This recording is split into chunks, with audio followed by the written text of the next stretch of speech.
कार्यपालिका, इस चीज को समझना हम सबके लिए बहुत जरूरी है।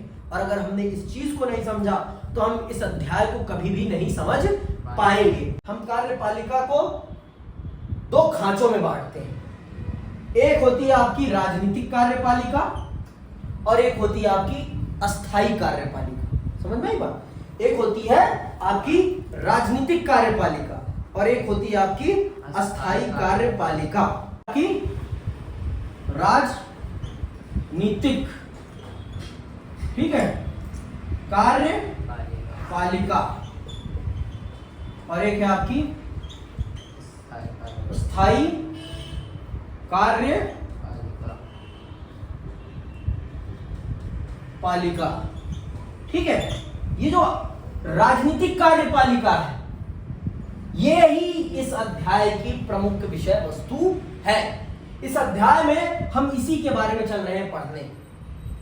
इस अध्याय में प्रमुख तौर पर हम इसी के बारे में चल रहे हैं पढ़ने। किसके बारे में? राजनीतिक कार्यपालिका के बारे में। अस्थायी कार्यपालिका, स्थायी जो स्थिर है उसके बारे में हम कुछ नहीं पढ़ने चल रहे, थोड़ा बहुत जान लेंगे बस। और ये देश नहीं चलाती, देश ये चलाती, देश ये चलाती। तो इसीलिए इसको हम समझेंगे। ये जो ऑर्डर देती है ना, ये जो आदेश देगी, उन आदेशों को समाज पर लागू करने का काम ये करती है। इसमें आते हैं आपके सारे नौकर, सरकारी नौकर, सारे सरकारी नौकर इसमें आते हैं।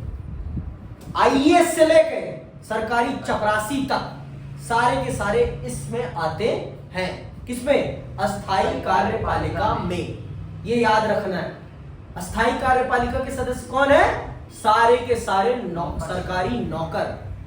समझ में? जितनी भी नौकरशाही है वो पूरी की पूरी स्थायी कार्यपालिका में आती है और वो अपनी एक उम्र सीमा तक काम करते हैं। अपने जीवन की एक उम्र सीमा तक यहां सेवाएं देते हैं। पर ये हर 5 साल में बदलती है। हर साल 5 साल में बदलती है या नहीं भी बदलती। अगर सरकार एक रह जाए तो, समझ में आई बात? इसका संबंध सीधे विधायिका से है। इसका संबंध सीधे विधायिका से है। जो विधायिका में ताकतवर होगा, जिसके पास विधायिका में क्या होगा? बहुमत होगा, वो ही राजनीतिक कार्यपालिका का सदस्य होगा, वो ही राजनीतिक कार्यपालिका में होगा। इस बात को समझ लो आप, इस बात को बखूबी समझ लो आप।